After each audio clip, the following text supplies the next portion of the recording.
Well, crops throughout the Midwest are in varied development and condition ratings. The U.S. Department of Agriculture will release another crop progress report on Monday afternoon, but of course nothing beats a first-hand account of those in and reporting from the field. So joining us now in studio is Dave Schumacher. He's the farm director for KTRS Radio based in St. Louis, Missouri. He's also a farmer himself. Dave, thanks for taking the time to join us here on set. I'm glad to be here. Well, first of all, tell us a little bit about what you do as farm director for KTRS. We've done a show every day, a 1-hour show in a major metropolitan radio station, which is kind of an unusual. Yeah. I've been there 23 years that they allow us to do agriculture as we know it for 1 hour every day on the big 550. So, you know, it gives us a great opportunity to take that word of agriculture not only to the growers, but to the consumers.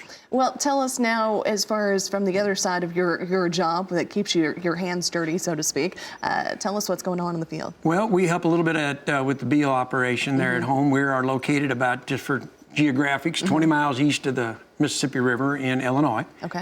A lot of bottom ground just west of us. We're up on top of the hill. Had a terrible spring, flooding, a lot of flooding. There's still a lot of fields, thousands of acres still underwater in our area, and a lot of late planting.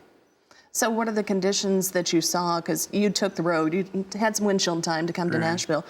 You were telling me that it seems pretty varied.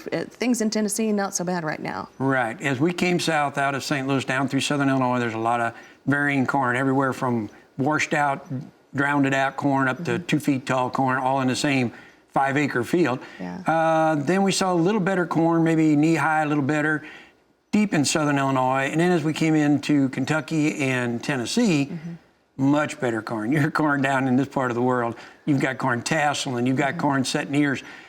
Probably the best corn in our neighborhood might be knee-high. Okay.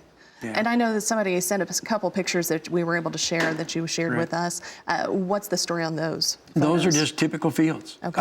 They're not hard to find. You can drive down any road, everywhere from ponding in the fields where the corn's 2 inches tall and yellow, to the corn around the pool is 2 feet tall and kind of green.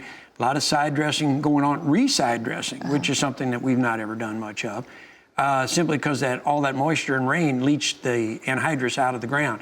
So they're going back into it. One more question for you. You've been covering farm agriculture for a long time, including in '93 when the floods took place then. How does what we're experiencing this year, folks along the Mississippi, up and down Missouri, all struggling, give us a little comparison? The big difference between '93 and this one is, number one, it's lasted much longer.